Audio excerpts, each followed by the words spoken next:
அது நிச்சயமா இது சத்தியமூர்த்தியால தான் இருந்திருக்குமே என்றால் அவர் ஒரு நீண்ட நீண்ட விஷயம் நீண்ட நீண்ட நெடிய திட்டங்களோடு தான் வந்தவர். சரிதானே? ஏற்கனவே சில வைத்தியர்கள் கூட இங்கிருந்து வெளியேற்றப்பட்டிருக்கார்கள். அதாவது பணிப்பாளரின் 500 அப்பாவி சொந்தங்கள் ஏமாற்றப்பட்டிருக்கின்றார்கள் என்பதுதான் உண்மை. அது ஒரு பெரிய கொத்தடிமையாக, அதாவது 18ஆம் 12ஆம் 13ஆம் 14ஆம் நூற்றாண்டுல வச்ச ஒரு கொத்தடிமை மாதிரிதான் இந்த பிள்ளைகளை பாவித்திருக்காரு. அது எனக்கு ரொம்ப வேதனையை தந்தது. இந்த பணியாளர்கள் வேலைக்கு போறார்களா இல்லையா? இப்போது வேலை செய்து கொண்டிருக்கின்ற 84 பேருக்குமோ அல்லது வேலை செய்யாமல் இருக்கின்ற மிகுதி ஊழியருக்கோ எந்த முன்னுரிமை அடிப்படையும் வழங்கப்படாது. சுகாதார அமைச்சுக்கு தெரியல, அல்ல சுகாதார அமைச்சு சம்பந்தப்பட்ட எக்ஸெப்ட் ஜெப்னா யாழ்ப்பாண போதன வைத்தியசாலையை தவிர்ந்த ஒருத்தருக்கும் தெரியல இப்படி ஒரு நிகழ்வு அங்க நடந்து கொண்டிருக்கு. இப்படி இப்பேற்பட்டவர்கள் வேலை செய்கிறார்கள். பச்சேரி ஹாஸ்பிட்டல்ல இப்ப நிலைமைகள் மாறி இருக்குண்டா அது எப்படி என்ன மாறி இருக்கு, எப்படி அந்த மாற்றம் நிகழ்ந்திருக்கு? அது அர்ஜுனா இப்ப சொன்னது கன குற்றங்கள் சொன்னது, எந்த ஒரு குற்றமும் அங்க நிரூபிக்கப்படல. நன்கு திட்டமிட்டு எங்களை எல்லாம் ஏணியாக பாவிச்சு மற்றது அர்ஜுனா மிகவும் தந்திரமாக கெட்டித்தனமாக நம்பும்படியாக காய்ச்சி விட்டுருவார். உங்களை தேர்தலுக்கு முதல் ஒரு நேர்காணல் மேற்கொண்டுதான் அதுல நீங்கள் உங்களுடைய வாக்கை தேசியத்துக்கு சார்பாக அளிக்கணும் தான் சொல்லியிருந்தீர்கள். இப்பொழுது அதுல ஒரு நிறைய மாற்றம் இருக்குது நினைக்கிறேன். அப்படியே பிபி என்றது ஒரு வித்தியாசமான பார்வை. அவர்களின் நோக்கம் எல்லாம் மக்களுக்கு ஏதாவது உதவி செய்கிற ஒரு நபர்களாக இருக்கின்றார்களே தவிர மக்களை அடக்கி விரட்டி வாழ்ற ஒரு நபர்களாக எங்கள் அரசியல்வாதிகளாக தெரியல. வணக்க நேயர்களே, மற்றொரு கலந்துரையாடலில் இணைந்திருக்கின்றோம். இன்று முக்கியமாக நாங்கள் பேச இருப்பது யாழ்ப்பாண போதனா வைத்தியசாலையில் பணியாற்றிய தொண்டர் ஊழியர்களுக்கு நிரந்தர தொழில் வாய்ப்பை வழங்குவது தொடர்பான உரையாடல். இந்த விடயத்தை முதலாக கையில் எடுத்து கொழும்பு வரை அவர்களை அழைத்து சென்று அமைச்சரை சந்திக்க வைத்தவர் தம்பி ராஜா அவர்கள் ஜனநாயக அடக்குமுறைக்கு எதிரான ஜனநாயக அமைப்பினுடைய தலைவர். அவரோடு இது தொடர்பாக கலந்துரையாடுகின்றோம். வணக்கம் தம்பி ராஜா. வணக்கம். இப்ப இன்றைக்கு அவர்கள் கலந்து கொண்ட இன்றைக்கு ஒரு கூட்டம் நடந்திருக்கு. இதற்கு முதலே நீங்கள் அவர்களை அழைத்து சென்று அமைச்சரோடு ஒரு சந்திப்பை ஏற்படுத்தி இருந்தீர்கள். அந்த சந்திப்பில் என்ன முடிவுகள் எட்டப்பட்டது? அந்த சந்திப்பில் அமைச்சர் கலந்து கொண்டிருந்தவர், சுகாதார திணைக்களத்தின் டிரெக்டர் பணிப்பாளர் கலந்து கொண்டிருந்தவர். அவர்கள் முதலாவதாக கூறினது, ஏற்கனவே சுகாதார பணிப்பாளர் கடந்த முறை ரணில் அரசின் அமைச்சரோட வந்திருந்தவர். தங்களுக்கு அப்படி ஒரு சுகாதார தொண்டர்கள் யாழ்ப்பாண மாவட்ட போதன வைத்தியசாலையில வேலை செய்கின்றதாகவோ காசு இல்லாமல் வேலை செய்யறதாகவோ அல்லது வேலை செய்யறதாக கூட தங்களுக்கு தெரியாது என்று சொல்லியிருந்தார்.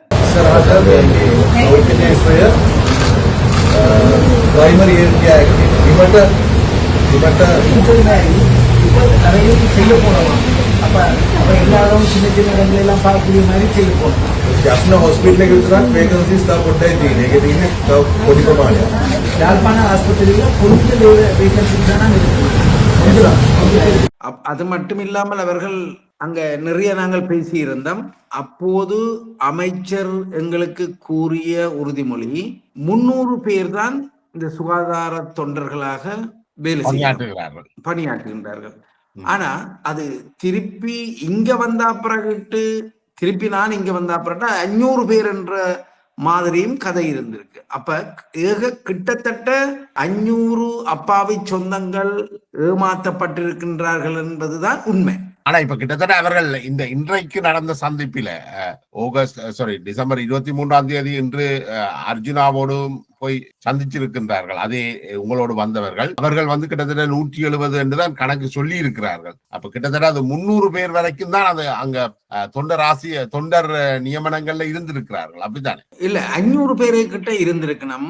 500 பேரு கிட்ட இருந்து அந்த புள்ளிகள் 2022ஆம் ஆண்டுல இருந்து அவர்கள் 3 மாசம் 6 மாசம் என்று வேலை செய்து அதுக்கு மேலேயும் தங்களால பொருளாதாரம் ஈடு கொடுக்க முடியாமல் என்னென்றால் அவர்கள் தங்களோட தோடுகளோட வச்சு பிரசன்ட காசு வேண்டி தாய் தந்தைவர்கிட்ட பிரச்சனைப்படுத்தி தான் பஸ் காசு கூட வேண்டித்தான் கொண்டு வந்திருக்கலாம். அப்ப சும்மா ஒரு மாசம் குறைஞ்சது 10,000 ரூபாய்க்கு மேல அவைக்கு போறதுக்கு செலவு வந்திருக்குது. அப்ப ஒரு மாசம் 10,000, 6 மாசம் 60,000 போனா சில குடும்பங்கள் தாங்க முடியாத நிலையில் இருக்கிற எல்லாம் வறுமப்பட்ட பிள்ளைகள் தானே. அப்ப இப்பேற்பட்ட பிள்ளைகள் எப்படி தொடர்ச்சியா விரும்பணும்? அப்ப தாய் மேட்டு ஆக்கினே இருக்கும், பிரசன் மேட்டு. நீங்கள் உங்களோட சந்திப்பில என்ன முடிவு எட்டப்பட்டது அப்ப இவர்கள் சம்பந்தமா? முடிவு எட்டப்பட்டது, இந்த பிள்ளைகள் எனக்கு அந்த சந்தர்ப்பத்தில் கூடினவ 300 பேர். அந்த 300 பேருக்கும் முன்னுரிமை வழங்கப்படும். யாழ்ப்பாண மாவட்ட போதனா வைத்தியசாலையில சுகாதார தொண்டர்கள் உள்வாங்கப்படுகின்ற சந்தர்ப்பத்தில இவர்களுக்கு முன்னுரிமை வழங்கப்படுவதோடு மட்டுமல்லாமல் இன்னும் வேற ஏதாவது இடங்கள்ல, வேற ஏதாவது ஹாஸ்பிட்டல்ல, பேஸ் ஹாஸ்பிட்டல், இப்ப கிளிநொச்சி, சாவகச்சேரி, யாழ் மாவட்டத்தில் வடமாகாணத்தில் உள்ள எல்லா ஹாஸ்பிட்டல்லும் சுகாதார தொண்டர்கள் உள்வாங்கப்படும் போது முதலாவதாக இவர்களுக்கு தான் முன்னுரிமை வழங்கப்படும் என்று. 300 பேர் என்ன சில விட இப்ப 210 பேர் தான் இங்க தேர்வு என்று 26ஆம் தேதி நாங்கள் சந்திச்ச. நாங்கள் 29ஆம் தேதி பணிப்பாளர் கலாநிதி சத்தியமூர்த்தி அவர்கள் அனுப்பியிருக்க தங்களுக்கு 210 பேர் பெர்மனன்ட் கார்டுஸா தேவைப்படுகிறோம். அதாவது நவம்பர் 26 நீங்க சந்திச்சீர்கள். பணிப்பாளர் சத்தியமூர்த்தி நவம்பர் 29ஆம் தேதி தங்களுக்கு 210 பேர் தேவை என்று அறிவிச்சிருக்கார். அது எப்படி என்றால் தங்களுக்கு தேவை 100. அவர்களை எப்ப ரீக்ரூட் பண்ண போயிடும், எப்ப உள்வாங்க போயிடும் அந்த கார்டர்ஸ்? இப்ப அது அரசாங்கத்தின் பொருளாதாரம் அதுக்கு இடம் கொடுக்கணும். அப்ப மற்றது இப்ப இதுகளெல்லாம் அந்த எங்கட இப்ப பொருளாதாரம் அனைத்துமே கையாளப்பட்டு கொண்டிருக்கிறது. அல்ல எங்கட விடயங்கள் எல்லாமே இது சம்பந்தமான கையாளப்பட்டிருக்கிற அவையால அவர்களால ஒரு சிக்னல் கொடுத்து நீங்கள் உள்வாங்கலாம் என்று சொன்னதன் பின்புதான் இவர்கள் அதுக்கு முயற்சி செய்வார்கள். அதுக்கு வர்றதுக்கு முதல் அப்ப உங்களோட ஒரு உடன்பாடு எட்டப்பட்டுட்டு அதை நீங்கள் சொன்ன விஷயம். அப்ப இன்றைக்கு போய் என்ன பேசப்பட்டிருக்கு, என்ன உடன்பாட்டுக்கு வந்திருக்கணும் இன்றைக்கு? அதுல இருந்து ஏதாவது வித்தியாசம்? எனக்கு நான் ஒரு குறுஞ்செய்தியை வாசித்த அளவில் அவர்கள் 170 பேர் இருக்கிறதாக சொல்லி இருக்கிறார்கள். அவர்களுக்கு நீங்கள் குறிப்பிட்டது போல அவர்களுக்கு அதாவது புதுதாக ரீக்ரூட் பண்ணுகின்ற பொழுது அவர்களுக்கு முன்னுரிமை வழங்கப்படும் என்றதிலும் பார்க்க அவர்கள் சொல்லுகிறார்கள் என்ன, இவர்களுக்கு எதிராக நடவடிக்கை எடுக்கப்பட மாட்டாது. அதாவது உங்களோடு அமைச்சரை சந்தித்தவர்களாக இருக்கட்டும், அல்லது டாக்டர் அர்ஜுனாவோடு போய் அமைச்சரை சந்தித்தவர்களாக இருக்கட்டும், இவர்கள் எடுத்துக்கொண்ட இந்த போராட்ட நடவடிக்கைகளுக்காக இவர்கள் கண்டிக்கப்பட மாட்டார்கள், அல்லது இவர்களுடைய விண்ணப்பங்கள் நிராகரிக்கப்படாது என்றுதான் சொல்லப்பட்டிருக்கு. அவர்களுக்கு முன்னுரிமை அளிக்கப்படும் என்று கூட அதுல சொல்லப்பட இல்லை. இல்ல எங்களுக்கு உறுதிமொழி வழங்கப்பட்டது. அமைச்சர் நான் அதுல நேரடியாக அமைச்சர்கிட்ட சொன்னான் என்னென்றால், இங்க இந்த பிள்ளைகள் 3 வருஷம் அண்டைக்கு இதே பிள்ளைகள் ஏற்கனவே 2006ஆம் ஆண்டுல இருந்து 2016ஆம் ஆண்டு வரைக்கும் வடமாகாணத்தில் உள்ள MOH அவர்களால ஏமாற்றப்பட்டு 2 பக்கெட் 3 போசா மாவுக்காக வேலை வாங்கப்பட்டிருக்கின்றார். அவர்களுடைய எல்லா எதிர்பார்ப்பும் தாங்கள் சுகாதார உதவியாளர்களாக அரச உத்தியோகத்துல சேரணும் என்ற ஆதங்கமும் அந்த எதிர்பார்ப்பும் தான் அந்த பிள்ளைகளை ஆஸ்பத்திரிகளை நோக்கி ஓட வச்சிருக்கு. அந்த வறுமைகள் இதெல்லாம் எல்லாம். அப்ப அந்த பிள்ளைகள் தங்களோட பிரச்சனை எல்லாம் சொல்லிக்க நான் அமைச்சர்கிட்ட கேட்டுக்கொண்டது, வயது மூத்த சுகாதார தொண்டர்கள் முன்னுரிமை வழங்கப்பட்டு இவர்கள் அனைவரும் உள்வாங்கப்படணும். ஏனென்றால் இப்ப பாருங்க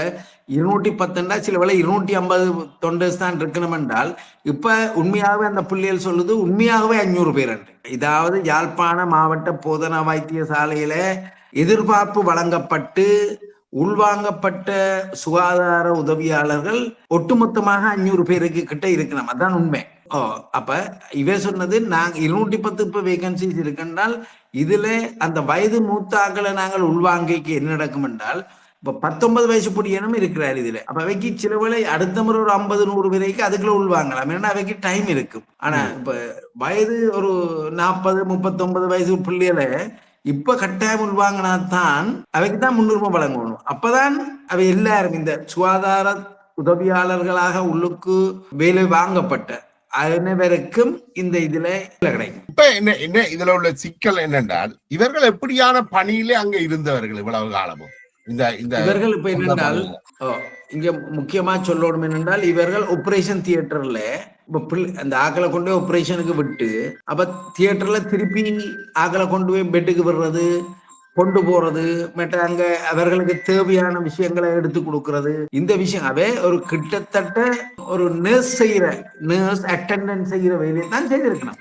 அவ மற்ற இந்த துப்புரவாக்குறது அந்த சம்பந்தப்பட்ட வேலை அது ஒருத்தரும் செய்கிறது கிடையாது. என்னுடைய கேள்வி என்னன்னா, ஒரு தாதியாக ஒருவர் கடமையாற்றுறதுக்கு அவர்களுக்கு சில தகுதிகள் இருக்க வேண்டும். மருத்துவத்துறையில தாதி என்றது ஒரு வைத்தியருக்கு அடுத்த நிலையில உள்ள ஒரு பொறுப்பான ஒரு பதவி. அதுக்கு சில கல்வி தகுதிகள் வேணும், அதுக்கான பயிற்சிகள் எல்லாம் தேவை. இப்ப இதுகள் எதுவும் இல்லாமல் தொண்டர் சேவையாளர்களாக வந்தவர்கள் இவ்வாறான பதவிகள்ல நியமிக்கப்பட்டால் இந்த நோயாளர்களுடைய பாதுகாப்பு எவ்வளவு தூரம் உறுதிப்படுத்தப்படும்? இல்ல இப்ப இந்த நாங்கள் இப்ப என்ன சொல்றோம் என்றால், இவ அதாவது ஒரு நர்ஸுக்கு அடுத்தபடியாக இப்ப நர்ஸ் செய்கிறது வேலை ஒன்றும் இவ செய்யலாது, அவைக்கு அந்த அளவுக்கு அனுபவம் இல்லை. ஆனால் இவர்கள் குறிப்பிட்ட இடத்துல இவர்களுக்கு நிரம்பிய பயிற்சி வழங்கப்பட்டிருக்கு. இப்ப என்னென்றால் இப்ப 3 மாசம் வண்டியில இப்ப எல்லாம் வருஷங்கள் தாண்டி நிரம்பிய பயிற்சி வழங்கப்பட்டிருக்கு. அப்ப இவ அந்த சந்தர்ப்பத்துல எல்லாத்தையும் பழகினோம். ஒரு குறுஞ்செய்தியில அனுப்பப்பட்ட விஷயம் என்னென்றால், இதுல சொல்லப்பட்டிருக்குது, அரசாங்க வேலைகள் கூறும் பட்சத்தில் முதலில் வேலை செய்த 170 பேருக்கும் யாழ்ப்பாண வைத்தியசாலையில் இப்போது வேலை செய்து கொண்டிருக்கின்ற 84 பேருக்குமோ அல்லது வேலை செய்யாமல் இருக்கின்ற மிகுதி ஊழியருக்கோ எந்த முன்னுரிமை அடிப்படையும் வழங்கப்படாது என்பதை உறுதி செய்தார்.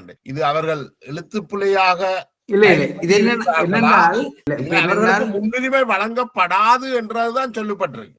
இங்க யாழ்ப்பாண பணிப்பாளர் பிரித்தாள்ற விளையாட்டுலதான் அந்த 85-70 என்ற அந்த விளையாட்டை செய்கிறார். 75 பேர் தான் வேலைக்கு வாங்குவோம், 6:30 மணிக்கு வாங்குவோம்னு சொன்னது. பிறகு ஒவ்வொரு நாளும் மாறி 75 வந்து கூட வந்தோடனே பிறகு 75, 80, 82 ரெஸ்ட்ரிக்ட் பண்ணிட்டார். ஆனா எல்லாருக்கும் 300 பேருக்கும் அமைச்சரால சொல்லப்பட்டது, இன்றைக்கும் சொல்லப்பட்டது என்னென்றால், அந்த அமைச்சர் தான் 300 பேர் என்று சொல்றார். அர்ஜுனா சொல்றார் 172 அமைச்சர் சொன்ன they have already studied well. அமைச்சர் எல்லாம் நீங்கள் அவர்களுக்கு சமர்ப்பிச்சிட்டீங்க. அவருக்கு அப்ப அவைக்கு தெரியும், அவை எல்லா இன்ஃபர்மேஷன் படுத்தான். அப்ப அமைச்சர் சொல்ற இந்த 300 பேருக்கும் சுகாதார தொண்டர்களாக வட மாகாணத்துல வேலை வழங்கப்பட. இப்ப ஜெஃப்னா ஹாஸ்பிட்டல்ல மட்டும் இல்லை, யாழ்ப்பாண போதனா வைத்தியசாலையில மட்டும் வட மாகாணத்துல எங்க வேலை வந்தாலும் இவர்கள் தான் முதல்ல அழைக்கப்படுவார்கள், அந்த உள்வாங்கப்படுவார். அப்ப அங்க கன இடங்கள்ல எப்படியும் இப்ப என்பிபி என்றது ஒரு வித்தியாசமான ஆட்சி, என்பிபி என்றது ஒரு வித்தியாசமான பார்வை. அவர்கள் மக்களுக்கு சேவையாற்றுகின்ற ஒரு அரசியல்வாதிகளாக தான் எனக்கு எந்த கண்ணுக்கு கூட இப்ப தெரியுது. நான் இந்த அமைச்சரை சந்திச்சா பிறகு அவையோட இப்ப கொஞ்சம் கூட அந்த பேசி புழங்க வெளுக்கிறதுக்கு தான் விளங்குது. அவர்கள நோக்கம் எல்லாம் மக்களுக்கு ஏதாவது உதவி செய்கிற ஒரு நபர்களாக இருக்கின்றார்களே தவிர மக்களை அடக்கி மிரட்டி விரட்டி வாழ்ற ஒரு நபர்களாக எங்கள் அரசியல்வாதிகளாக தெரியல. முக்கியமா குறிப்பாக நான் உங்களை தேர்தலுக்கு முதல் ஒரு நேர்காணல் மேற்கொண்டால் அதுல நீங்கள் உங்களுடைய வாக்கை வந்து தேசியத்துக்கு சார்பாக அளிக்கணும் என்று தான் சொல்லியிருந்தீங்க. இப்பொழுது அதுல ஒரு நிறைய மாற்றம் இருக்குதுன்னு நினைக்கிறேன். அப்படியா? தேசியம் என்றது வேற, இவர்கள் செய்கின்ற சேவைகள், இவர்கள் எப்பேற்பட்ட அரசியல்வாதிகளாக இருக்கின்றார்கள் என்பது வேற. ஆனா இவர்கள் இப்படி ஒரு நல்ல அரசியல்வாதிகளா இருக்கிறார்கள். ஆனால் வடகிழக்குல வாழுகின்ற தமிழினம் தன்னை தமிழ் தேசியம், ஏன்னா தமிழினம் கல்லோயாண்டு நீங்கள் உங்களோட வயசுக்கு தெரிஞ்சிருக்கும், சீனி தொழிற்சாலை. இன்னைக்கு அந்த பிரதேசத்துல ஒரு தமிழனை நீங்கள் கண்டுபிடிக்க மாட்டீங்க. அப்ப எங்கட முன்னைய அரசுகள் காலங்காலமாக செய்து எடுத்து வந்த இனவாத நிலையில இல்லை. இப்ப உள்ள அரசாங்கத்தை நீங்கள் அப்படி பாக்குறீங்களா? இல்லையே தானே? இல்ல இல்ல இல்ல ஆகவே இப்ப நாங்கள் அப்படி, அதாவது அது நல்லதாக நடந்து எங்கட மக்களின் எதிர்பார்ப்பு, ஏக்கம், கனவு எல்லாம் இவர்களால நிவர்த்தி செய்யப்பட வேணும் என்று நாங்க விரும்புறோம். அதுக்கு மிக முக்கியம் என்ன தெரியுமா?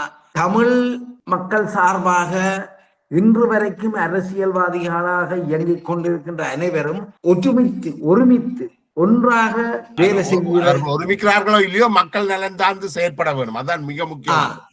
ஒருமித்து மக்கள் நலன் சார்ந்து செயற்படுகின்ற அந்த நடவடிக்கை மிகவும் மும்முரமாக தீவிரமாக அவர்கள் மேற்கொள்ளும். இந்த நவம்பர் 21ஆம் தேதி நீங்கள் அந்த பாதிக்கப்பட்ட இந்த தொண்டர் பணியாளர்களை கூட்டிக் கொண்டு கொழும்புக்கு போயிருக்கிறீர்கள். இதுவரைக்குமான அரசாங்கம் 22ஆம் ஆண்டுல இருந்து நடந்திருக்கு. இதுவரைக்குமான எங்களுடைய பாராளுமன்ற உறுப்பினர்கள் இது சம்பந்தமாக ஏன் இதுவரைக்கும் குரல் எழுப்பல தானே?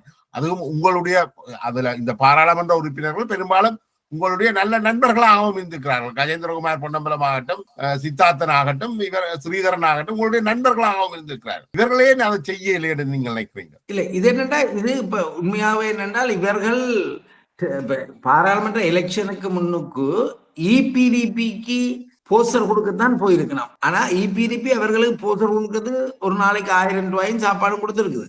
ஆனால் அந்த பிள்ளைகள் தங்களோட கஷ்டத்தை சொல்லி இப்படி நாங்கள் வேலை செய்கிறோம்னு சொன்ன உடனே தான் அவர்கள் ஏதோ என்ற ஃப்ரெண்ட் யாரோ எனக்கு நம்பர் வந்து நான் இவைக்கு அடிச்சோன்னா அவை சொல்லணும், அப்படித்தான் அவை எனக்கு அறிமுகமாகணும்.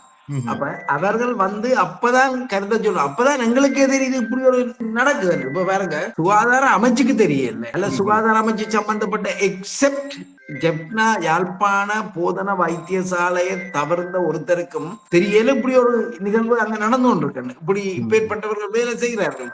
ஆனா இது நிச்சயமாக கடற்தொழில் அமைச்சர் டக்ளஸ் தேவானந்தாக்கு தெரிஞ்சிருக்கு, மற்றது அங்க எனக்கு தெரிஞ்சிருக்கு. ஆனா கஜேந்திரகுமாருக்கோ சில ஸ்ரீதரனாக்களுக்கோ தெரியாத ஒரு சூழ்நிலை இருந்திருந்திருக்கலாம். இது ஒரு இன்டர்னலா அது நடந்திருக்குது.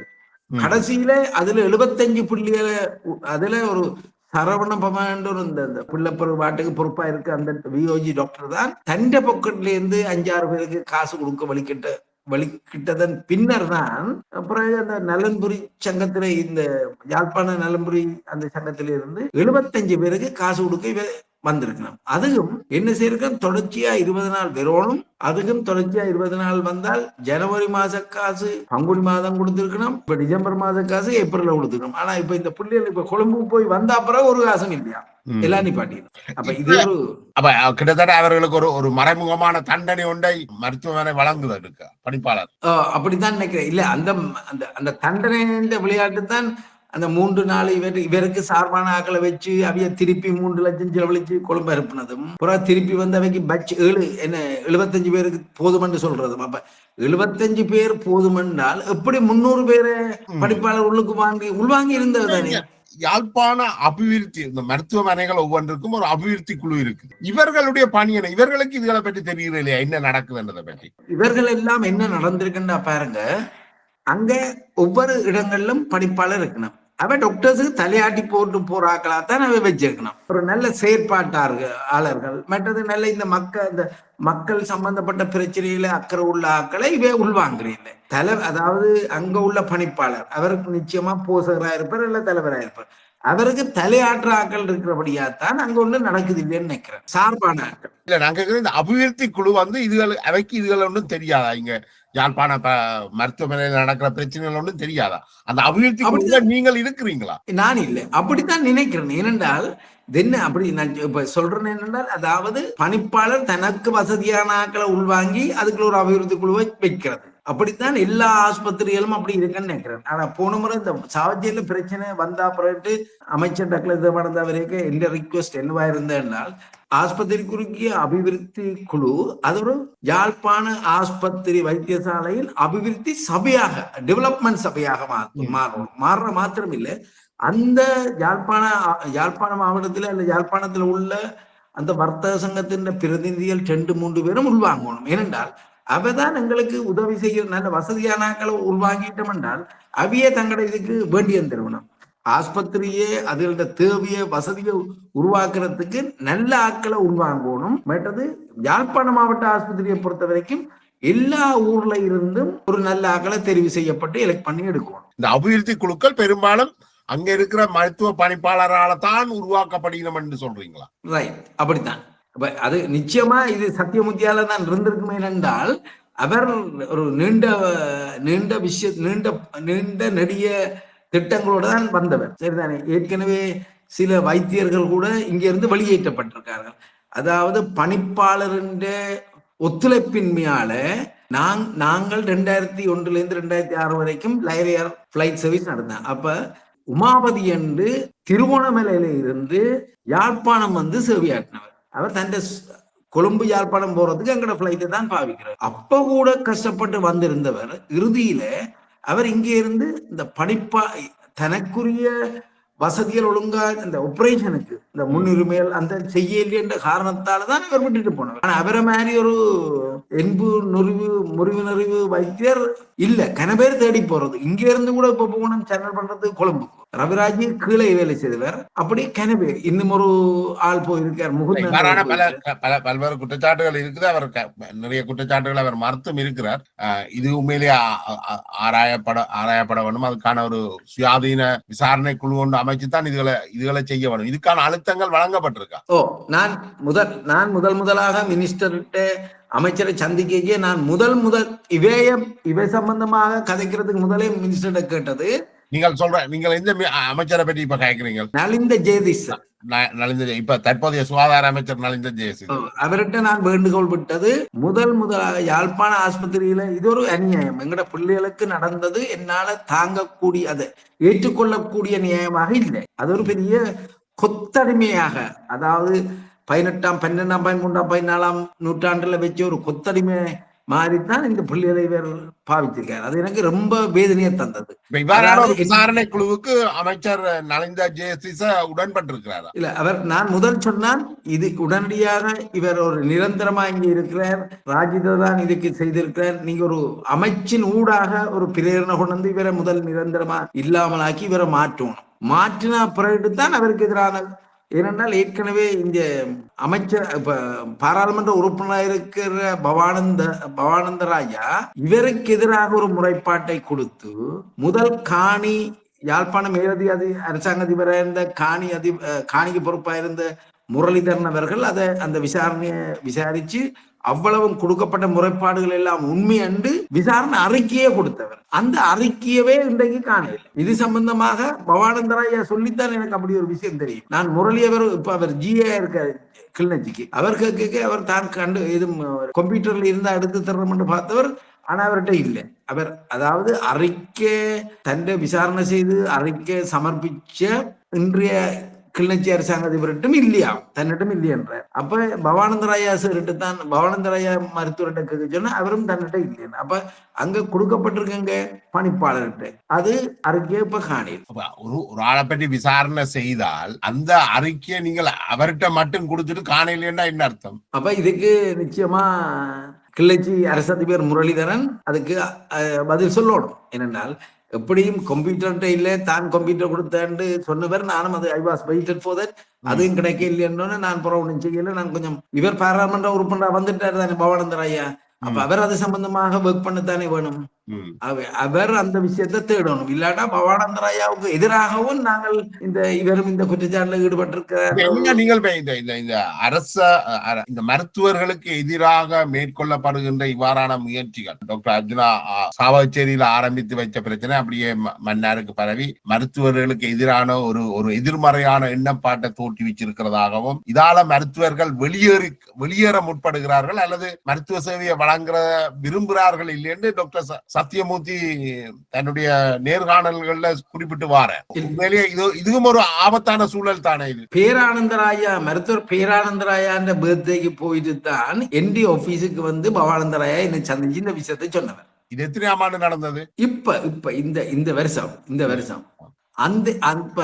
அந்த மதிப்புக்குரிய பேரானந்தராயா மருத்துவர் அவர்கள் ஒரு புஷ் பைக்ல தான் ஓடி போறதை நான் கனகாலம் கண்டிருக்கிறேன். அது மாத்திரம் இல்ல, அவர் தன்னை சேனல் பண்ண வர்ற ஆக்கள்கிட்ட 1000 ரூபாய் தான் மேக்சிமம் எடுப்பார். அண்டால் 1500 கட்டினா 500 வேண்டிய இதுக்கு போகுமே தவிர அவர் 1000 தான் எடுப்பார். அப்ப மருத்துவர்கள் நல்லவர்கள், நேர்மையானவர்கள், உண்மையானவர்கள், மக்களுக்காக சேவையாற்ற விரும்புகிறவர்கள் எவருமே விடாமல் விட மாட்டார்கள். அவர்கள் வருவார்கள். அதாவது மக்களை பறிக்கிறது, மக்கள்கிட்ட பணத்தை பறிக்கிறது, அந்த நோக்கத்திலே உள்ள மருத்துவர்கள் தான் சத்தியமூர்த்தி ஊடாக அப்படி ஏதும் பிரச்சனை காய்ச்சிருப்பணுமே தவிர நல்ல மருத்துவர் ஒரு நாளும் அப்படி செய்ய மாட்டார். இப்ப சாவச்சேரி இந்த போராட்டம் ஆரம்பத்துல நீங்களும் அதுல முக்கியமா ஈடுபட்ட நீங்கள் அதுக்கு பிற்பாடு வேற திசை மாறி போயிட்டு அண்மையில நீங்கள் சாவச்சேரி மருத்துவமனைக்கு சென்று வந்திருக்கிறீர்கள். டாக்டர் நாகநாதன் இதுல ஈடுபட்ட இன்னொரு டாக்டர் நாகநாதனும் இப்ப சாவச்சேரி மருத்துவமனையில பணியை ஆரம்பிச்சிருக்கிறார். இப்ப அங்க நிலைமைகள் எப்படி இருக்கு?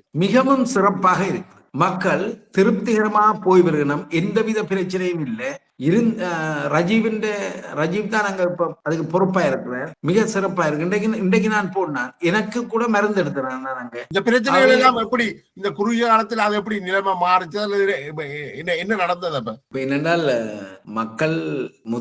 மக்கள் இவர் கொண்டு வந்த அர்ஜுனா கொண்டு வந்த எல்லாம் உண்மை இல்லை. அர்ஜுனா சொன்ன 400 மில்லியன் இன்வெஸ்ட்மெண்டோ அல்ல 200 மில்லியன் அதுகள் ஒன்றும் இல்லை. அர்ஜுனா சொன்ன கனபடி அர்ஜுனா சொல்லுது தான் லோ படிக்கணும். ஆனா அர்ஜுனா தனக்காக கூட அங்க லோயரா தானே தனக்கு அப்பியராக முடியாம நிக்குது. ஆனா இந்த கேஸ்ல நான் தான் முழுக்க அப்பியர் ஆகிறேன். புதுச்சேரி ஹாஸ்பிட்டல்ல இப்ப நிலைமைகள் மாறி இருக்குண்டா அது எப்படி என்ன மாறி இருக்கு, எப்படி அந்த மாற்றம் நிகழ்ந்து இருக்கு? எல்லாம் ஸ்மூத்தா இருக்குது. ஒரு பிரச்சனையும் இருக்கிறத எனக்கு பார்க்க முடியல. எல்லாமே மிகவும் அது இன்றைக்கு ரஜீவின் ஆளுமை என்று நாங்கள் ஏற்றுக்கொள்ளணும். ரஜீவ் அந்த விஷயத்தை கண்ட்ரோலுக்கு கொண்டு வந்து செய்கிறார். இப்ப அங்க மருத்துவர் பற்றாக்குறை இருக்கு, தாதிகள் பற்றாக்குறை இருக்குன்றெல்லாம் பல்வேறு பிரச்சனைகள் சொல்லப்பட்டது. இப்பவும் அந்த பிரச்சனைகள் தீர்க்கப்பட்டிருக்கா? இல்லையே. காடஸ் உருவாக்கணும். காடஸ் இருக்கு, அனுப்ப இயலாது. இருந்தாலும் ரஜீவ் மிகவும் பவ்யமாக மருத்துவர் சத்தியமூர்த்தியோடும் தொடர்பு கொண்டு தன் தேவைகளை திருப்திகரமாக செய்கிறார். அர்ஜுனாவை சாவகச்சேரி வைத்தியசாலையில் இருந்து அப்புறப்படுத்திய உடனடியாகவே ரஜீவ் தான் அந்த பொறுப்புக்கு வந்தவர். அப்பயே அந்த பிரச்சனை அன்றைக்கே தணிந்து போகல. இல்ல அது அர்ஜுனா இப்ப சொன்னது கன குற்றங்கள் சொன்னது, எந்த ஒரு குற்றமும் அங்க நிரூபிக்கப்படையில. அதை விட முக்கியமான குற்றம் என்னென்றால் 400 மில்லியன் இன்வெஸ்ட்மெண்ட் என்று சொன்னது. அது 200 மில்லியன் காசு வந்தது காணாம போயிட்டு. ஆனா அதுக்கு பிறகு தகவல் அறியும் சட்டத்துல நாங்கள் தேடி பார்க்க ஒவ்வொரு வருஷமும் 2, 3, 5 கோடி என்று அது ஒரு மெல்ல மெல்ல மெல்ல டெவலப் பண்ணி போறதுக்காக ஒரு தீர்மானிக்கப்பட்ட ஒரு டெவலப்மெண்டே தவிர ஒரேதான் 400 மில்லியனோ அல்ல 200 மில்லியனோ அங்க வரே இல்லை. தென்மராட்சி அபிவிருத்தி சபையும் இதே கருத்தை தான் ஆரம்பத்தில இருந்தே வெளியிட்டு இருந்தது. இந்த போராட்டங்கள் ஆரம்பிக்கப்பட்ட காலத்திலேயே தென்மராட்சி அபிவிருத்தி சபை சாவச்சேரி மருத்துவமனைக்கு நிறைய உதவிகள் செய்திருக்கின்றது, ரொட்டரி கழகம் உதவி செய்திருக்கின்றது. அவர்களுடைய விளக்கமும் இப்படித்தான் இருந்தது. இப்ப நீங்கள் தகவல் அறியும் சட்டத்துக்கு கூடாக அர்ஜுனா வைத்த குற்றச்சாட்டுகளை நீங்கள் சரி பார்த்திருக்கிறீங்களா?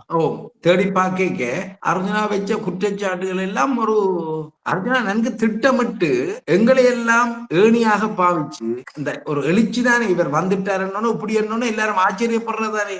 மற்றது அர்ஜுனா மிகவும் தந்திரமாக கெட்டித்தனமாக நம்பும்படியாக காய்ச்சி விட்டுருவார். இல்ல சரிவிலைகளுக்கு அப்பால மருத்துவம் வடமாகாணத்திலே அல்லது இலங்கை முழுவதுமே இந்த மருத்துவ சிக்கல் ஒன்று இருக்கின்றது. மருத்துவர்கள் மதிக்கிறேல, நோயாளிகளை மதிக்கிறேல, அப்ப தனியார் துறைக்காக இவர்கள் நடவடிக்கைகளை மேற்கொள்கிறார்கள் என்ற குற்றச்சாட்டுகள்ல உண்மை இருக்கு. அதை வெளியில கொண்டு வந்ததுல அர்ஜுனாக்கு முக்கிய பங்கு இருக்கிறத நீங்களும் ஏற்றுக்கொள்வீங்களா நினைக்கிறேன். இல்ல இப்ப என்னென்றால் நாங்கள் ஆஸ்பத்திரியில போய் நான் கன தடவை இருந்திருக்கேன். நான் 2013ஆம் ஆண்டு அந்த அடிப்படை கன பிரச்சனையில இருந்திருக்கேன். ஆனா அங்க ஒரு அப்படி மக்களை எங்களோட நோயாளிகளை பார்க்கறதாக நான் இந்த தமிழ் டாக்டர்ஸையும் பார்க்கல. அவர்கள் வெளியில போய் பிரைவேட்டா பிராக்டிஸ் பண்ணலாம் வேற விஷயம். ஆனா ஆகலம் கேவலமாக அப்படி எங்களை கையாளுறது என்ன பொறுத்த வரைக்கும் நான் காணேன். ஆனா இது போராட்டத்துக்கு ஆரம்பத்துல நீங்களும் முக்கிய பங்கெடுத்து கொண்டு நீங்கள் தானே? இல்ல போராட்டத்துல என்ன சொல்லப்பட்டது, இங்க 400 மில்லியன் இன்வெஸ்ட்மெண்ட் வந்து 200 மில்லியன் காசை காணல, களவெடுத்து போட்டாங்க. மேட்டது ஏகப்பட்ட டாக்டர்ஸ் பொம்பளைகளோட பிரச்சனை அது இது கணக்கு. அப்ப இதுல இன்னொரு வைத்தியர் போதைப்பொருள் போதைப்பொருள் விற்றதாகவும் அந்த குற்றச்சாட்டு இருந்தது இல்ல. அதான் இவர் அதுவும் ஒரு வைத்தியர் கொண்டுறாருன்னா நாங்க நம்ப வழிகிட்டோம். மற்றது இவற்ற ஆக்ஷன், இவற்ற பேச்சு, இவற்ற எல்லாத்தையும் எனக்கு உண்மையாவே இதை கூடுதலா கையாண்டது முதல் கிஷோர் சொல்லி, தம்பி அண்ணா நீங்கள் வந்தா தான் இதை நாங்கள் கையாளலாம், நீங்க உடனடியா வாங்கன்னு சொல்லி போனோன்னு நாங்கள் அந்த சிச்சுவேஷன் அப்ப கிஷோர் அதை சரியா அடையாளம் கண்டிருப்பார் தானே. அதன் பின்னர் நானும் அதோட நின்றது. பிறகுதான் எங்களுக்கு இப்ப வெறத்தான் எல்லாத்தையும் நாங்க தேடி பார்த்து கொண்டிருக்கதான் தெரியுது. இப்ப நீதிமன்றத்துல இன்று வரைக்கும் அர்ஜுனா கடந்த காலத்துல இந்த மருத்துவர்கள் பொம்பளை சேட்டை விட்டவை அந்த விஷயம் சம்பந்தமாக எந்த ஒரு ப்ரூஃபும் கொடுக்கல. அப்ப சும்மா நாங்கள் எழுந்தமானத்துக்கு சொல்லிக்க நாங்க நம்பினது. ஆனா இவற்றை ஆக்ஷன், இவற்றை வே ஆஃப் டாக், இப்ப எப்படி இந்த மக்கள் 27,000 மக்கள் ஏமாந்து இவருக்கு வாக்களிச்சுனமோ அதுல ஒரு முந்தி தம்பராயாம ஒரு நபராக இருந்திருக்கிறார். அதாவது இவர் சொன்னது எல்லாம் நம்பி போய் நாங்கள் 1 by 1 போன அப்படின்ட்டு தான் நாங்கள் உடனடியாக இதுல இருந்து விட்டுருவோம். பாருங்க, இவருக்காக கையெழுத்திட்ட சாவகச்சேரி நண்பர்கள், அந்த சாவகச்சேரி இளைஞர்கள் இவருக்கு தெரியாமலே கோர்ட்ல போய் நின்று நாங்கள் இவருக்கு வச்ச புண்ணியம் பெற்றுறோம். ஆனா அப்ப அவர்களுக்கு நல்லவர்களையும் தெரிஞ்சிருக்குது, தங்களை உபயோகப்படுத்தி தங்களை ஏமாற்றி விட்டாருன்ற ஆதங்கம் தான் அவர்களை வெற்ற புண்ணியம் பெற்றினார். இதுதான் சிச்சுவேஷன். அங்க அந்த ஆரம்பத்துல போராட்டத்துல ஈடுபட்டவர்கள் இப்ப அர்ஜுனாவோட இல்லைன்னு சொல்றீங்க? இல்ல, ஒருத்தரும் இல்ல. அவ பிணைய வட்டி என்னமெண்டா பாருங்களேன். இப்ப சாவச்சேரிக்கு நேற்று இன்றைக்கும் விஜயம் செய்தது சொல்றீங்க. இப்ப மக்கள் நம்பிக்கையோட வந்து சீச்சை பெற்றுக்கொண்டு செல்கிறார்களா? அந்த பழைய நிலைக்கு அது வந்து கொண்டிருக்கா சாவச்சேரி? வந்துட்டு வெரி ஸ்மூத்தா பாருங்க. இன்றைக்கு தான் இந்த பிரிண்ட் அவுட் அங்க எடுத்து தந்தவன். இது அங்கத்தை கார்டு, சாவச்சேரி ஆஸ்பத்திரி கார்டு 2 டாக்டர்ஸ் ஒப்படி இருக்கணும். அதை விட ரஜீவ் அங்க 24 hours அவர் இருக்கிறார். அதாவது அவர் வெரி அலர்ட் ஆயிருக்கிறார். அவர் அங்க இருந்தவர் மேல. பிறகு நான் இது மருந்தெல்லாம் எடுத்துட்டு போய் அவருக்காக சந்திச்சுட்டு தேங்க் பண்ணி போட்டு வந்தேன். அங்க இருக்கிற மருத்துவ உபகரணங்கள் பயன்படுத்தப்படுதா? நீங்களும் அது முதலே போய் பார்த்து லைஃப் எல்லாம் போட்டிருந்தீங்க. அந்த உபகரணங்கள் பயன்படுத்தப்படுதா? பிள்ளைகளை பிரசவிக்கக்கூடிய வசதிகள் வந்திருக்கா அல்லது அதுக்கான ஏற்பாடுகள் நடக்குதா? அதை பற்றி சொல்லுங்க. அந்த விடயங்கள் எல்லாம் மிகவும் கவனமாக காத்திரமாக ரஜீவ் செய்கிறார். ரஜீவ் தான் அதுல ஃபுல்லா ஹேண்டில் பண்றார். மற்றது இப்ப என்னென்றால் இன்றைய அரச நிலையை நீங்கள் உணர்ந்து கொள்ளணும். எல்லாம் நினைச்சோன்னு எல்லாம் எடுத்து பிடிக்கலாம். அப்ப அதை விட அவர் யாழ்ப்பாண போதனா மருத்துவ சாலையின் பணிப்பாளரோட மிகவும் ஐக்கியமாகவும் மிகவும் நல்ல உறவை வச்சு அவற்ற உதவிகளையும் அவர் பெற்றுக்கொள்கிறார். அப்ப அதை விட அவர் எல்லா மருத்துவர்களோடும் பல அன்பாக ஹேண்டில் பண்றதுதான் மிக முக்கியம். அதுதான் நாங்க கோஆபரேஷன். இங்கே சைன் பண்ணி போட்டு முன்னுக்கு போய் ஒர்க் பண்ணாமல் அதில் எல்லாத்தையும் கட்டுப்பாட்டுகள் கொண்டு வந்துட்டார். அந்த விஷயங்கள் எல்லாம் கட்டுப்படுத்தப்பட்டிருக்கு. அந்த கொண்டு வந்த சில விஷயங்கள், வைக்கப்பட்ட சில குற்றச்சாட்டுகள்ல தீர்வு இப்ப ரஜீவ் அவர்கள் ஏற்படுத்தி. அது மாத்திரமில்ல, மக்கள் தொடர்ச்சியா இதெல்லாம் அக்கறையா இருக்கணும், தொடர்ச்சியா கவனமா இருக்கணும். ஏனென்றால் இப்ப கூட யாழ்ப்பாண ஆஸ்பத்திரியில ஏகப்பட்ட பிரச்சனை நடக்குது. அப்ப மக்கள் வெளியில வந்து இப்படி ஒரு அரசியல் தொண்டர்கள், சமூக சேவையாளர்கள் அந்த விஷயங்களை சொல்லி அப்ப அதுகளுக்கு தீர்வை பெற்றுக் கொள்ற மாதிரி நாங்கள் அலர்டா இருந்தா மட்டும்தான் இவர்களும் கவனமா இருப்பார்கள். இப்ப ஆரம்ப கேள்விக்கே வருவோம். என்னன்னா, இப்ப நலிந்த ஜெயதிசா சொல்லியிருக்கிறார், இவர்கள் இந்த 300 கார்டர்ஸுக்கும் வந்து முன்னுரிமை கொடுக்கிறதாக. வடமாகாணத்துல வேலை வாய்ப்பு வந்தால் அவர்களுக்கு முன்னுரிமை அளிக்கப்பட வேண்டும். ஆனா எங்கள் எல்லாருக்குமே தெரியும், அரசாங்கம் வந்து 17 லட்சம் அரச ஊழியர்கள் இருக்கிறார்கள். அவர்களை 7 லட்சமா குறைக்க வேண்டிய ஒரு கட்டாயத்துல அரசாங்கம் இருக்குது. அவர்களை வேற தொழில்களுக்கு அனுப்ப வேண்டிய கட்டாயத்துல அரசாங்கம் இருக்கு. இந்த நிலையில இவர்களுக்கான வேலை வாய்ப்பு எவ்வளவு சாத்தியம்? இந்த ஒரு குறுகிய காலத்துல இவர்களுக்கு பணத்தை வழங்குறதுக்கு இவங்க அட்மினிஸ்ட்ரேஷனை பணத்தை உதவி செய்து வழங்க முன் வந்திருக்கின்ற வேர்ல்ட் பேங்க், அது எல்லாம் அவைண்ட இன்ஸ்ட்ரக்ஷன், அவைண்ட நெறிப்படுத்தல தான் இது நடக்கும். அவைண்ட நெறிப்படுத்தல் தான் மிக முக்கியமா இருக்கும். 2வது, உடனடியாக இவர்களுக்கு எடுத்தோன்னு இன்றைக்கோ நாளைக்கோ இல்லை இந்த மாசத்திலேயோ நடக்கும் என்று இல்லை. ஆனா இவர்களுடைய ஆட்சியில இந்த விஷயம் நடக்கும். கட்டமாக அவர்கள் உள்வாங்கப்படுவார்கள். அப்ப அவைண்ட ஃபைன் ஏப்ரல் இந்த சித்திரை மாசம் தான் அவ திருப்பி பட்ஜெட் கொண்டு போகணும். அப்ப அதுகளுக்கு இல்ல, அந்த சூழல்களுக்கு இல்ல பார்த்து அவைய கட்டாயம் உள்வாங்கணும். வடமாகாணம் முழுக்க என்றபடியால் அதுக்கான வாய்ப்பு கொஞ்சம் கூடுதலாக இருக்கும் என்று சொல்றீங்க. இருக்கும். உள்வாங்குற சந்தர்ப்பத்துல இவைக்கு தான் முன்னுரிமை கிடைக்கும். ஆனா இவர்களை அன்றைக்கு நவம்பர் மாசம் 26ஆம் தேதியே அமைச்சர் சொன்னவர், உங்களுக்கு அங்க ஒரு வேதனம் இல்லாமல் சும்மா வாலண்டியர்ஸா போய் வேலை செய்ய வேண்டாம். அப்படி வேண்டாம், நீங்க போகாட்டா என்ன நடக்கும்னா அங்க பணிப்பாளர் சத்தியமூர்த்தி ஹாஸ்பிட்டல்ல கொண்டு இயங்க முடியாத ஒரு சூழ்நிலை வரும். அவர் திருப்பி எங்களுக்கு தொந்தரவு தருவர், ஆக்கிர தருவர், தங்களுக்கு பெர்மனன்ட் கார்டர்ஸ் தாங்க. அப்ப உங்களுக்கு சந்தர்ப்பம் இன்னும் கூடுதல். அப்ப இவர்கள் போய் இலவசமாக அந்த பணியை செய்யறபடியா அந்த கார்டர்ஸ் தேவை என்ற விஷயத்தை அவர்கள் கேட்கல, சத்தியமூர்த்தி கேட்கலையா? அதான், அதாவது இப்ப இந்த பணியாளர்கள் வேலைக்கு போறார்களா இல்லையா? 75 பேர் உள்வாங்கப்பட்டிருக்கணும், 75 பேர் போகணும், மற்றவர்கள் போறையில. அதாவது உங்களோட போராட்டத்துக்கு பிறகு மற்றவர்கள், ஏன்னா இந்த 75 பேருக்கும் ஒரு குறிப்பிட்ட சம்பளம் வழங்குறபடியா போகிறார்கள், மற்றவர்கள் போகிறேன்.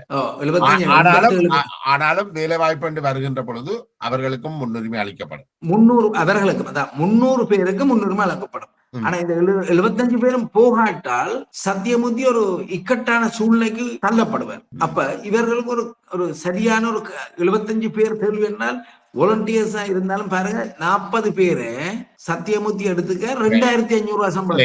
ஏன் நான் இதை கேட்கிறேன் என்றால், இப்ப அரசாங்கம் ஒரு வேலையை செய்யறால் அந்த தேவைப்படுபவர்கள் தங்களுக்கு இந்த தேவை இருக்கின்ற அரசாங்கத்துக்கு அழுத்தத்தை கொடுத்து அதை பெற முயற்சிக்கும். இலங்கையின் வடக்கு கிழக்குல உள்ள பெரும்பாலான பிரச்சனை, இந்த கல்வியை எடுத்துக்கொண்டா கூட இந்த பள்ளிக்கூட பிரின்சிபல் இவர்கள் ஒருத்தருமே இந்த அரசாங்கத்தை நிர்பந்தித்து தங்களோட பொருட்களை பெற்றுக் கொள்ளுறையில மாறாக வெளிநாடுகளுக்கு போன் பண்ணி புலம்பெயர்ந்தவர்கள்ட்ட இருந்து காசை வாங்குறதுலதான் அவர்கள் ஈஸியாக இந்த குறியாக இருக்கிறார்கள். இதைத்தான் நீங்கள் பாக்குறீங்களா? அது என்னென்றால் அவைக்கு இப்ப அரசாங்கம் அனுப்புனா அதுக்கு கணக்கு வழக்கு இருக்கு. புலம்பெயர்ந்தர் அனுப்பினால் இவையும் ஒரு 20-30% இவையும் எடுக்கலாம் தானே. மற்றது உண்மையாகவே அது ஒரு தவறு. இங்க ஒரு அரசு இருக்குது, அரசுக்கு கடமை இருக்கு அந்த நாட்டுல வாழ்ற மக்களுக்கு தேவையை நிவர்த்தி செய்கிறது. அப்ப அரசுக்கு நாங்கள் பிரஷர் கொடுத்து எங்களோட விஷயங்களை கொள்றதே தவிர அதை விடுத்து சும்மா வெளியில உள்ள வெளியில எங்கட புலம்பெயர் சொந்தங்கள்ட்ட இந்த பணத்தை வேண்டி இப்ப ஏற்பட்ட விடயங்களுக்காக இன்வெஸ்ட் பண்றது அது ஒரு நல்லதல்ல. இப்ப நீங்கள் போய் நவம்பர் 26ஆம் தேதி நீங்கள் போய் அமைச்சரோட காய்ச்சிக்கிறீங்க. உங்களோட பணியாளர்களும் அந்த தொண்டர் பணியாளர்களும் உங்களோட வந்து அமைச்சரை சந்திச்சிருந்திருக்கீங்க. அதுக்கு பிறகு ஏன் இன்றைய சந்திப்பு தேவைப்பட்டது? அது அர்ஜுனா எப்படி எங்களை சாவச்சேரியில பயன்படுத்திச்சோ, உண்மையாவே நாங்கள் எல்லாம் இத்தனை வயசு வந்து அதை விட ஏற்கனவே அரசியல் செய்து கொண்டிருந்த சாவச்சேரி இளைஞர்களை எல்லாம் எப்படி அவர்களையே மயக்கி அவர்களையே தங்களோட நிலமறந்து இவருக்கு ஆதரவு செய்ய பண்ணாரோ, அதே மாதிரி இந்த அப்பாவி சொந்தங்களை ஏமாற்றி இந்த அந்த ஆதரவு இந்த ஆதரவு கூட்டிட்டு போயிருக்காரு. அவ்வளவுதான். இது தேவையில்லை. இது ஒரு உண்மையாவே இன்னைக்கு அர்ஜுனா போய் சந்திக்க வேண்டிய அவசியம் இல்லை. ஏற்கனவே முடிவு செய்யப்பட்ட இருந்தாலும் நான் இதை பற்றி அர்ஜுனா போறாரு கூட்டிட்டு போறாரு அவர் என்ன சொல்றது அரசாங்க பாராளுமன்ற உறுப்பினராக ஒரு விஷயத்தை செய்கிறார். நான் நினைக்கிறேன் இவ்வளவு காலம் அவர் மேற்கொண்ட நடவடிக்கைகள் இது ஓரளவுக்கு பரவாயில்லை நினைக்கிறேன். அட்லீஸ்ட் ஏற்கனவே எடுக்கப்பட்ட முடிவை அவருக்கு திருப்பியும் சொல்லி இருக்கணும். சோ அது ஒரு இல்ல அது என்னென்றால் அது ஒரு ஹரஸ்மெண்ட் மாதிரி தானே. ஒரு சப்ஜெக்ட ஒரு மினிஸ்டர்கிட்ட 2வது தடவை போய் கதைக்கிறன்றது ஒரு தரக்குறைவான விஷயம். ஏற்கனவே அது முடிவும் எடுக்கப்பட்டிருந்தது. அர்ஜுனாக்கு நல்லா தெரியும். அர்ஜுனா சம்பந்தமா சகலபடியமும் அந்த பிள்ளைகளை சொல்லி இருக்கவேலாம். ஏன்னா அது எங்களோட வந்திருந்த பிள்ளைகள் அங்க 2-3 இப்போ போயிருக்கு. இந்த உரையாடலை நாங்கள் இதோட முடிவுக்கு கொண்டு வரலாம் நினைக்கிறேன். உங்களுடைய நேரத்தை நம்மோடு பகிர்ந்து கொண்டமைக்கும் நடந்த சம்பவங்களை முழுமையாக தந்தமைக்கும் மிக்க நன்றி தம்பி ராஜா. நன்றி, வணக்கம்.